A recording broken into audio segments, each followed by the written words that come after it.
जियो पाकिस्तान की नहीं। Breaking news अहम खबर से आपको आगाह करेंगे इस्लामाबाद से, जहां पर पाकिस्तान तहरीक इंसाफ के सीनियर रहनुमा और इमरान खान साहब के जानशीन कारकुन मलक जाहिद अमीन ने GPN TV से गुफ्तगू करते हुए क्या कहा, आइए सुनते हैं।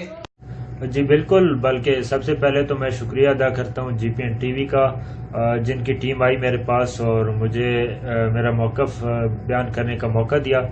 और दूसरी बात यह है कि जहाँ तक बात है टिकटॉक की, ये बहुत अच्छा इक़दाम है PTI हुकूमत का, खान साहब का। इसकी वजह से हमारे माशरे में बहुत गलत असरात जो है वो पैदा हो रहे थे।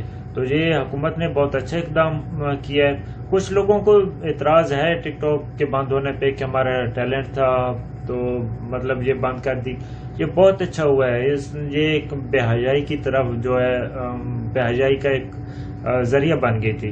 तो ये खान साहब ने जो इक़दाम किया है, मेरे ख्याल में ये बहुत अच्छे इक़दाम उठाए उन्होंने, और हम सबको अप्रिशिएट करना चाहिए खान साहब को और PTI हुकूमत को भी। बहुत शुक्रिया।